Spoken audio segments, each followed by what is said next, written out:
Bonsoir à tous. Élection législative de ce deuxième tour. Donc ce sera ce dimanche 18 juin et nous sommes dans la première circonscription où Éric Abarège a une avance confortable sur son concurrent Jean-Jacques Morel. Je rappelle qu'Éric Abarège est la candidate de la majorité présidentielle et Jean-Jacques Morel est le candidat de la plateforme de l'Union de la droite et du centre. Bonsoir à vous deux. Bonsoir Yves Montrouge. Bonsoir. On a dit depuis l'élection présidentielle qu'il y a une volonté de renouvellement, de rajeunissement de la classe politique. Finalement, on retrouve un classique gauche-droite. Un classique gauche-droite, mais quand on dit renouvellement de la classe politique, on parle certainement des partis. Mais c'est vrai qu'à La Réunion, on a voté à compte courant lors de ce premier tour. Et c'est vrai que si on s'attend à une vague Macron, enfin La République en marche en métropole, ici, ça n'a pas été tout à fait pareil. Et on se retrouve dans quasiment toutes les circonscriptions avec ce duel classique gauche-droite. Et nous l'avons ce soir, d'ailleurs, sur ce plateau, avec Éric Abarège, comme vous l'avez dit, qui est candidate, vous l'avez présentée, majorité présidentielle, mais qui est une socialiste aussi, hein, et Jean-Jacques Morel de l'Union de la droite et du centre, LR, les Républicains. Voilà. Alors, on va tout de suite se poser la question. Alors, l'abstention, aujourd'hui, comment ça s'est passé, le début de ce second tour? Comment vous avez travaillé? Est-ce que vous avez réussi à mobiliser? On va commencer par Éric Abarège. Enfin, on rappelle, si vous voulez bien, excusez-moi, qu'il y a eu plus de 50 000 personnes qui n'ont pas voté dimanche dernier, hein, dans cette circonscription. Oui, c'est une abstention qui est très globale. Il y a deux éléments. D'abord, sur les législatives, on a toujours au premier tour une abstention. Elle a été amplifiée cette fois, et je pense sur deux aspects. D'abord parce qu'il y a un mécontentement, une frustration, une colère à s'exprimer pendant les présidentielles, et ensuite parce qu'on est dans une reconfiguration politique qui fait que les gens, hein, ça fait un an, on disait tout à l'heure, ça fait un an quand même qu'on est dans un débat politique présidentiel, ça lasse aussi peut-être, et cette reconfiguration où gauche-droite, même si ça paraît classique ici sur le plateau, mais ça reste quand même tout à fait nouveau, et je pense que ça a un peu flouté le débat et déstabilisé l'électorat. Donc maintenant le travail, c'est d'aller à la rencontre des abstentionnistes dans un travail classique de terrain, d'explication, de rencontre. Jean-Jacques Morel. Et je pense qu'en réalité, les abstentionnistes sont très nombreux parce qu'il y a un sentiment de découragement. Et si vous regardez depuis 30 ans, la France est dans des difficultés parce que les gouvernements de gauche et de droite ont dépensé plus que ce qu'il y avait dans la caisse. Donc vous avez un endettement qui est massif. Et les gens ont des attentes qui ne sont pas satisfaites. Je crois que ces 5 dernières années, ça n'a rien arrangé puisque les promesses de Hollande n'ont pas été tenues. Et le Parti socialiste est devenu tellement impopulaire que pour la première fois sous la Ve République, François Hollande, le président, ne s'est plus représenté. Vous avez un pays qui est endetté. Mais après vous ciblez François Hollande. Parce que c'est les derniers. Hein, mais la droite a sa part de responsabilité dans ce qui s'est passé avant. Vous savez, j'essaie de ne pas faire de démagogie, mais je crois que le décalage entre ce que Hollande avait promis, par exemple la retraite, il avait dit qu'il reviendrait à la retraite à 60 ans, c'est un type intelligent, Hollande, il savait bien que c'était impossible, donc il a menti aux Français. Entre-temps, le chômage a explosé, l'endettement a flambé, les impôts, notamment des classes moyennes, ont beaucoup augmenté, et les classes populaires à La Réunion ont été les grandes perdantes de ces quinquennats. Donc vous avez beaucoup de colère. Est-ce qu'on a réussi à mobiliser ou pas? Mais ça, écoutez, moi je ne sais pas. Je ne dis pas dans le bar de café.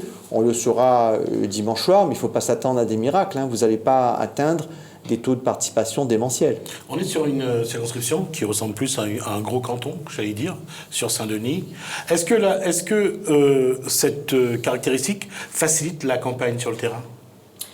Je vais peut-être revenir sur quelques éléments parce qu'il faut rétablir les choses si on veut un débat objectif, c'est ce que semble vouloir mon adversaire. Donc, d'abord, la retraite à 60 ans, ça a été mis pour les carrières longues. Elle a été votée. On n'en discute pas, on est d'accord. Mais pas pour les autres. Non, mais ne dites pas fait alors. Dites que ça n'a pas été fait Très comme vous fait. Le souhaitiez. Pas moi, c'est les engagements de Hollande. Mais vous l'avez enlevé. Donc nous l'avons remise pour les carrières longues et c'est juste parce que les gens qui ont des carrières très longues sont en souffrance et ils ont besoin de partir aussi plutôt que les autres. Ça, c'est le premier point. En ce qui concerne le chômage, je ne cesse de répéter. En 2012, c'est 33% de chômage que nous laissent Sarkozy et Fillon. Nous sommes à 22. 16 sur cette circonscription. Je m'en contente pas. Il faut continuer à travailler, mais dans le bon sens, c'est-à-dire continuer à aider nos TPE, PME réunionnaises, favoriser l'embauche locale, faire de la formation de qualité, ce qui n'est pas le cas aujourd'hui. Il faut continuer à faire ce travail. En ce qui concerne la dette publique, elle a explosé avant, on est bien d'accord aussi. 800 milliards, on dépensait, on faisait un bouclier fiscal pour les plus riches, et puis on laisse la France dans cet état-là. Et puis, mon adversaire se préoccupe beaucoup de la dette de la France. Mais avant de se préoccuper des grosses dettes, il faut aussi payer ses dettes, Monsieur Morel. Et moi, j'ai vu que la dette, oui, la dette de permanence. Donc tout ça, il faut que ce soit... Moi, je ne sais pas, je lis la presse, mais parce que quand on donne des leçons sur les gros sujets, il faut être... Et c'est un sujet sur la moralisation de la vie politique. C'est tous ces comportements qui sont tellement en contradiction entre ce que l'on dit et ce que l'on fait en donnant des leçons, qu'on met tout le monde politique dans un même panier. Et ça n'est pas bon. Parce que ça met en difficulté la démocratie, ça met en difficulté la République. Excusez-moi, Jean-Jacques Morel, pour refermer cette parenthèse, alors en parlant de dette, est-ce que vous avez honoré votre dette D'abord, c'est pas moi qui suis locataire, c'est Objectif Réunion, et deuxièmement, le loyer est complètement à jour. Mais c'est qui paye? C'est Objectif Réunion? C'est la région ou Non, c'est Objectif Réunion, c'est une permanence d'un parti politique. Mais moi, ça me fait rire. C'est quand j'entends Mme Barège donner des leçons de moralité, alors que c'est le clan Annette qui est au pouvoir à la mairie de Saint-Denis, avec des condamnations gravissimes pour corruption et un passage par la case prison, je dis excusez-moi, hein, bien. Alors, je vais refermer la parenthèse si vous voulez bien. Entre pas payer un loyer qui a 15 jours ou un mois de retard. Si, ça a été payé, mais la dette est totalement à jour. Un loyer de retard, ça n'a jamais envoyé les gens en prison, Yves Montrouge. Bien, si on revient aux choses sérieuses, le chômage a explosé. 137 000 en 2012 à La Réunion, 162 000 aujourd'hui. Il suffit de taper Pôle emploi et statistiques, plus 25 000 chômeurs. Donc c'est une contre-vérité manifeste. Et il suffit d'interroger ceux qui nous regardent ce soir, ils ont tous une personne au chômage dans leur famille. La deuxième chose que je voudrais indiquer, sur le plan national, contre-vérité également, bien sûr que la dette a augmenté sur le plan national à l'époque de Sarkozy, mais il y a eu la crise de 2008, qui était la plus grave crise financière que le monde a connue depuis 1929. Tous les économistes le reconnaissent. Bien. En revanche, depuis 2012, tous les pays européens ont repris. L'Allemagne, l'Angleterre, et en France, on pique du nez. Vous voyez bien qu'il y a un problème. Et si Hollande ne se représente pas, c'est bien qu'il y a un problème avec ce qui s'est passé. Les promesses n'ont pas été tenues. Et les entreprises, Yves Montrouge, c'est ça le plus important, ferment et licencient. Mais bon, François Fillon s'est présenté, mais il l'a perdu. Vous savez pourquoi Fillon a perdu. Je vais vous interrompre. On est presque à la moitié de l'émission. Non, en fait un tiers, mais je voudrais quand même qu'on essaye de se concentrer sur le débat législatif et comment vous allez travailler, qu'est-ce que vous proposez. Non, parce que sinon ça vous allez vous renvoyer la balle. Je suis tout à fait d'accord. Alors on va revenir là-dessus. D'abord, quelle est votre conception? Bon, de toute façon, vous avez déjà été député, vous savez ce que c'est, mais je vous repose la question. Aujourd'hui, quelle est votre conception de la mission de la députée ou du député à l'Assemblée nationale? Qu'est-ce que vous voulez y faire? Moi, je pense qu'il faut que la Réunion avance. C'est ce que je voulais dire aux gens qui nous regardent ce soir. Vous avez deux volets. Vous avez le volet de ceux qui entreprennent, c'est-à-dire les plus audacieux, que ce soit les artisans, les planteurs, les commerçants, les libéraux, ils sont écrasés de charges. Il faut baisser les charges personnelles de l'exploitant, évidemment, notamment le RSI, je ne sais pas s'il faut le supprimer, il ne faut pas le supprimer pour le remplacer par quelque chose de plus grave, ou le réformer, mais c'est plus possible. Là, manifestement, on va une augmentation vers la CSG si on supprime la RSI. C'est pour ça. Alors, et deuxième chose, il faut que les salariés aient un gain, et là, Macron, ça va dans le bon sens, c'est pour ça que je voulais vous dire, moi je ne suis pas un député d'opposition, d'une majorité. Député, je verrai, si je suis le député. Mme Barret disait une majorité présidentielle. Je ne sais pas si la majorité opposition, elle est socialiste. Moi, je suis républicain et UDI, centriste. S'il y a des choses qui sont bonnes pour la Réunion, par exemple les baisses de charges, on les votera. Je pense même qu'il faut aller plus loin. Par contre, je mets en garde ceux qui nous regardent ce soir. La CSG va être augmentée. On va faire les poches des petits retraités, de ceux qui ont une case, qui touchent un petit loyer. On va perturber et faire baisser le pouvoir d'achat de toutes ces classes moyennes. Et ça, c'est inacceptable. Donc, sur l'économie, baisse de charges, redonner du pouvoir d'achat.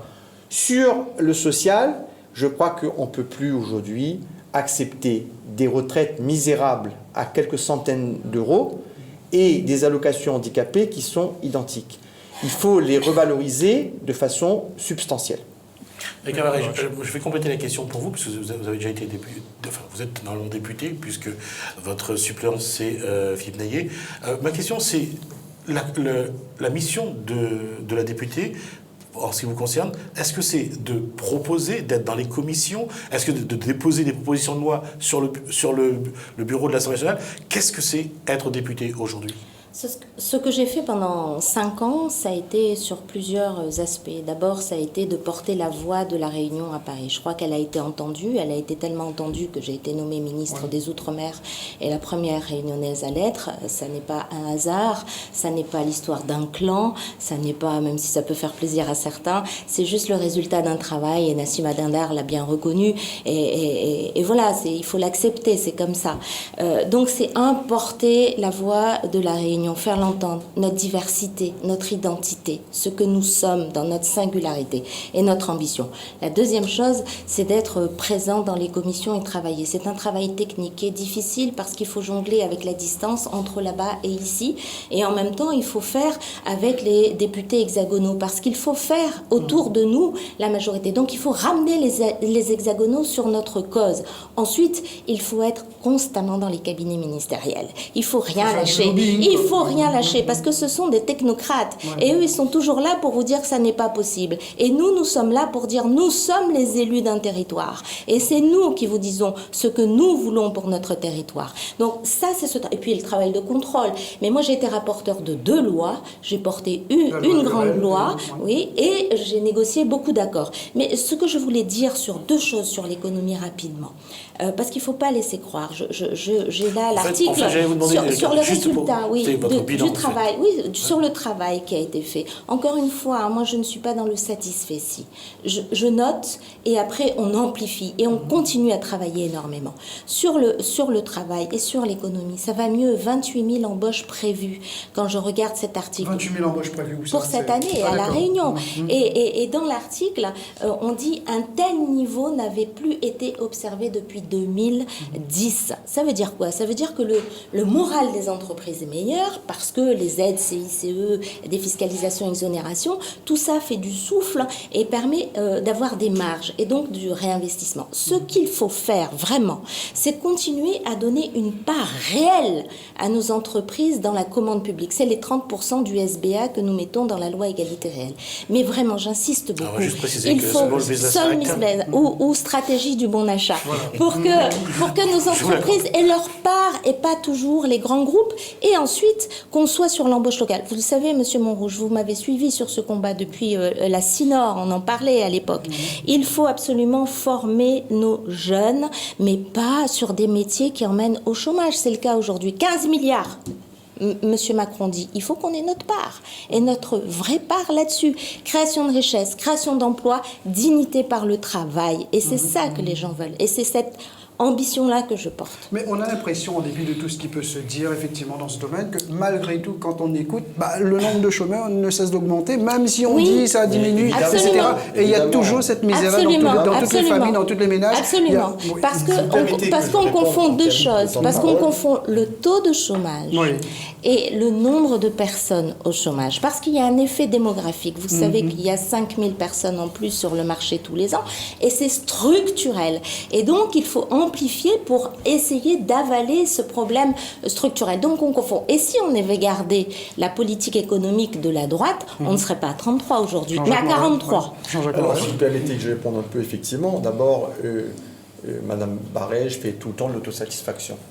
Et dans un journal que vous connaissez bien, Limon Rouge, il y avait il y a quelques jours un article sur le bilan et la présence des députés réunionnais, dont 5 socialistes. Je rappelle qu'il n'y a aucun député de droite depuis 5 ans. Un bilan mitigé, et Mme Barège était, en termes d'absentéisme, donc parmi les députés les plus absents de la République. Première chose. Deuxième chose, moi je souhaiterais, en matière de contrat aidé, la dignité c'est le travail, mais est-ce que c'est la dignité que de payer 700 € au terme de 22 heures de travail hebdomadaire un emploi aidé? Il ne peut pas s'en sortir à nourrir sa famille. Donc comme au Conseil général, il faut passer les emplois aidés à 30 heures minimum, ce qui amène le salaire à presque 1 000 euros, 970. Mais ça reste quand même des emplois aidés. Ça reste des emplois aidés. Côté sur jambe de mais bois. Quoi. Je condamne la gauche qui a divisé par 2 dans la dernière loi de finances l'enveloppe pour les emplois aidés. J'ajoute, s'agissant des créations d'entreprises, on a au département un certain nombre de dispositifs qui permettent à un jeune ou pas jeune d'ailleurs, je pense aux chômeurs de plus de 50 ans, il ne faut pas les oublier, d'avoir une aide de 8 000 euros pour créer une entreprise, selon c'est une subvention ou un prêt. Aujourd'hui, il faut à tout prix avoir une disposition législative qui permette, quand un citoyen crée son entreprise, d'avoir un délai de carence entre la création et le premier appel à cotisation. Aujourd'hui, le beau, il ouvre son petit restaurant, à peine les 3-4 clients y arrivent, il fait son carry, les papiers de la caisse, ils sortent. Ça, c'est des mesures concrètes. Moi, je suis issu du privé, je rencontre des artisans au tribunal de commerce qui sont en difficulté et qui ont des dettes considérables. Je crois que personne ne conteste que depuis 5 ans, le niveau de cotisation des indépendants, en général, on parlait des planteurs récemment, mais des libéraux, des artisans, des commerçants, est devenu insupportable. J'ajoute que Saint-Denis est une ville qui se meurt, une ville sale, insécurité.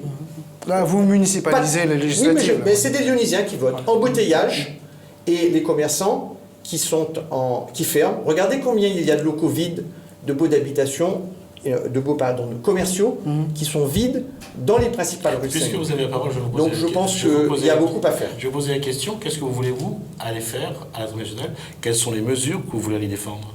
Mais je viens de vous le dire, là, pour les emplois aidés, ça me semble indispensable. À l'Assemblée nationale, voilà. À l'Assemblée nationale, c'est pas la même chose. Ah ben si, l'Assemblée nationale, aujourd'hui, il faut aujourd'hui imposer que pour l'outre-mer, je ne pense pas qu'à La Réunion, je pense à nos frères antillais et des autres DOM, il faut que les emplois aidés, compte tenu de la misère outre-mer qui existe, il faut que le minimum légal soit de 30 heures par semaine. C'est une disposition. Il faut que l'enveloppe soit rétablie, l'enveloppe des emplois aidés, à ce qu'elle était. S'agissant des entreprises privées, je l'ai dit, délai de carence, d'accord, mais également pour les jeunes, un contrat d'apprentissage à taux zéro, qui n'existe pas. Qu'est-ce que ça veut dire, Jismi Ramoudou? Moi, je suis conseiller départemental. Il y a des jeunes qui viennent me voir, trouvent une entreprise pour un contrat en alternance. Le patron ne prend pas. Mais parce que les charges sont trop importantes. Donc il faut que le jeune puisse avoir ce contrat d'apprentissage, mais que ça ne coûte rien au petit patron, pas pour les grosses boîtes, et on va refaire démarrer le cycle de l'apprentissage. La gauche, qu'est-ce qu'elle a fait? Elle a coupé les fonds sur l'apprentissage, ou plus précisément, il y avait des aides qui étaient données à ceux qui employaient les apprentis qui ont été complètement coupés. Bref, tout le contraire de ce qu'il faut faire. Alors, je vais compléter la question par rapport à ce qu'il vient de dire, la question que j'ai posée à Jacques Morel. Qu'est-ce que vous voulez continuer à aller faire à l'Assemblée nationale? Alors, je vais continuer ce qui a été déjà fait, c'est-à-dire toutes les mesures que cite M. Morel. Par exemple, sur les contrats aidés à 30 heures, il faut dire merci au gouvernement de François Hollande parce que je me suis battue et nous avons eu à titre expérimental une prise en charge du reste à charge pour les collectivités de 75 à 90% par l'État. Reste 10% pour la collectivité. Et c'est grâce à cette expérimentation que j'ai défendue que le conseil départemental peut être à 30 heures, parce que vous voyez bien que pour son budget, ça diminue. Donc il faut continuer ce que j'ai fait, et je remarque que c'est une bonne mesure. Donc on va continuer là-dedans. Il faut continuer aussi à amplifier les aides pour les entreprises, TPE, PME, avec des contreparties. Je reviens là-dessus, c'est absolument nécessaire, parce que créer de la richesse sans embauche, ça ne va pas. Et dans la loi égalité réelle... Des embauches dans le secteur marchand, absolument, notamment. Absolument, c'est ce que les gens veulent, ils veulent ça. Et créer, donc dans la loi égalité réelle, j'ai mis la prolongation de la zone franche d'activité sur 2 ans, avec le même niveau d'aide. Comme ça, nous avons 2 ans devant nous, 1 an ce serait mieux, pour rediscuter tout ça et mettre à plat et faire un bon système d'accompagnement. Vous avez été ministre de l'Outre-mer et secrétaire d'État à l'égalité réelle. Donc voilà, dans ce donc cadre que vous avez... amplifier tout ça. Et ensuite, sur l'accompagnement de la jeunesse, moi je souhaite que nous puissions être dans un Erasmus océan Indien dans la formation professionnelle. Vous voyez, par exemple, je prends le tourisme ou je prends l'hôtellerie. Je pense que ce serait bien que nos jeunes aillent se former en Afrique du Sud ou dans les grandes chaînes hôtelières à Maurice. C'est moins cher. Il y a l'apprentissage des langues étrangères, on est dans l'environnement que nous connaissons et c'est rapide et les familles sont plus apaisées. C'est facile à mettre en place. Faisons-le, battons-nous pour ça. C'est un axe sur lequel on se retrouve avec le président Macron parce que lui-même parle d'Erasmus, alors caribéen, mais moi je vais parler d'océan Indien. Donc la démarche que nous avons aujourd'hui, c'est faire ce que nous avons fait, l'amplifier, le mettre dans la grande zone océan Indien et donner des priorités à nos entreprises locales dans leur commande publique, la formation et l'embauche locale. D'accord. Alors, je reviens à la question que j'ai dit tout à l'heure. Est-ce que vous avez réussi à mobiliser? Quels sont les candidats du premier tour qui n'ont pas été retenus, bien sûr, pour le second, qui vous ont rejoint? On a vu, par exemple, Madame Erika Barège, vous avez pu rallier sur votre candidature un certain nombre de candidats vaincus. Oui, Frédéric Fouque, Les Verts, avec Marceau Maya Césari, Monsieur Angot, Poléa, Jean-Paul Panchou, Madame Belkessam.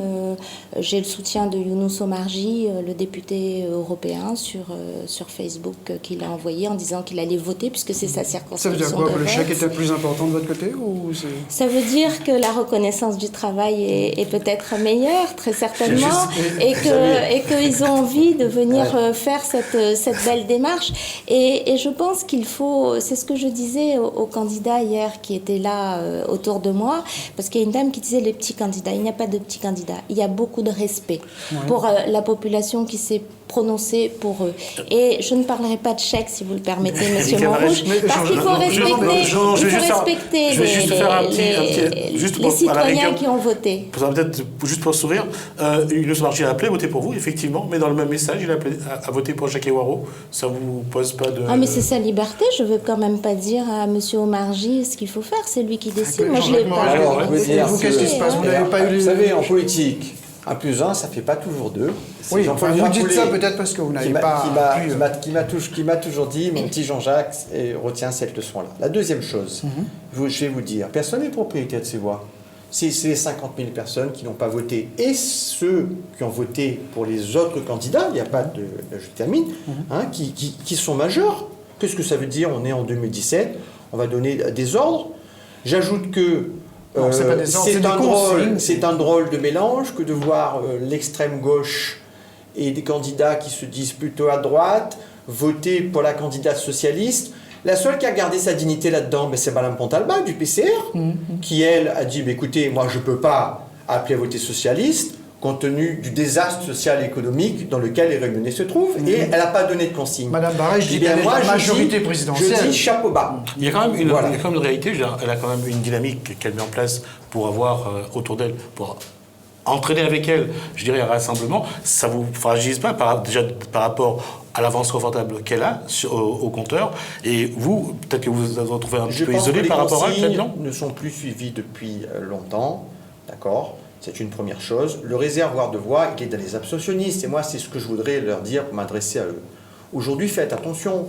Vous avez eu des socialistes pendant 5 ans qui ont échoué. Aujourd'hui, on a un Premier ministre qui est républicain. Un ministre de l'économie et des finances, Yves Montrouge, qui est républicain. Moi, je suis issu des Républicains avec l'appui du centre et du président de région et la présidente du département. Je pourrais facilement aller taper à la porte d'un responsable des Républicains pour amener à la Réunion ce qu'il y a de mieux, notamment des mesures fortes en matière économique. Je ne me situerai pas dans l'opposition. En revanche, quand il s'agira de porter un mauvais coup aux Réunionnais, comme les socialistes l'ont si souvent fait, il n'y a qu'à voir en matière d'impôts, l'augmentation de la CSG, eh bien à ce moment-là, je demanderai qu'il y ait une exonération pour l'outre-mer et en particulier pour la Réunion. Madame Barège a beaucoup défendu la Guyane. 3 milliards ou 1 milliard, dit-elle, on ne sait plus trop pour la Guyane. 2,5 milliards. Attendez, je finis.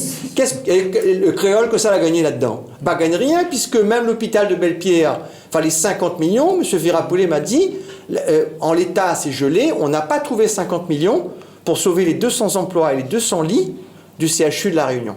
Alors, juste une chose, avant de Vous avez parlé du Premier ministre et du ministre des Finances. sûr.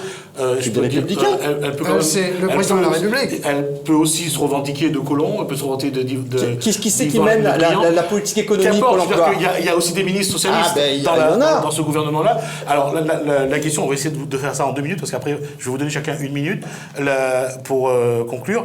Éric Cabarèche, qu'est-ce que vous pouvez faire par rapport à ce que vient de dire Jean-Jacques Morel? Est-ce que vous avez vos entrées dans ce gouvernement? Oui, alors d'abord, je pense que tous ces débats sur l'appartenance à ci, à ça, c'est dépassé. Dans la configuration politique dans laquelle on est, ça n'est pas ça. Moi, je suis aux côtés du président de la République, qui a été quand même mon collègue au gouvernement. Nous avons siégé ensemble au Conseil des ministres à l'Élysée. Nous avons travaillé ensemble sur des sujets tels que les discriminations, quand j'étais secrétaire d'État à l'égalité réelle. Il a déclaré en pleine crise Guyane que j'étais une ministre courageuse et qu'il n'aurait pas fait autrement que ce que j'avais fait. Et le 10 mai, lors des cérémonies, il m'a remercié pour le travail que j'ai fait en tant que ministre des Outre-mer. Et il n'a pas mis de candidat En Marche sur cette circonscription. Maintenant, moi, je prendrai mes responsabilités, comme j'ai prise hier, avec un grand rassemblement pour faire porter la voix de Saint-Denis à Paris. Parce qu'il serait complètement irresponsable de rater ce quinquennat, véritablement. Donc moi, je mets toute mon énergie à ses côtés, parce que je sais que je serai à ses côtés. Je sais qu'il regarde, je sais qu'il écoute, je sais qu'il analyse les chiffres, comme tout bon président, et qu'il regardera comment il pourra compter sur moi. En tout cas, il pourra... Moi, je dois compter sur lui, mais il pourra aussi compter sur moi. En ce qui concerne les dépenses que l'État a consacrées à La Réunion, il y a un petit schéma très très simple où vous avez Sarkozy et vous avez là Éric Cabarèche. Vous voyez ? C'est très simple. C'est à un moment donné, on met les bouchées doubles, on y va et on essaie d'avoir. Et ça n'est que pour La Réunion. Ça n'est pas pour la Guyane. Il nous reste 3 minutes, j'espère. Alors, 1 minute. Alors, Éric Cabarèche commence ou c'est Jean-Jacques Morel qui commence? On avait fait... C'est à vous de choisir. Moi, je conclue. Un mot pour répondre. Très rapidement, Madame très Barège, rapidement. qui ne met pas les roses sur son affiche, la rose du PS, elle se revendique En Marche, En Marche. La candidate qui avait l'image la plus En Marche de Saint-Denis, c'était Karine Labeneza. Elle n'a pas appelé pour vous, madame, elle va voter pour vous, madame Barège. Donc je constate que il faut être très prudent dans un climat de recomposition. Seul point que je partage.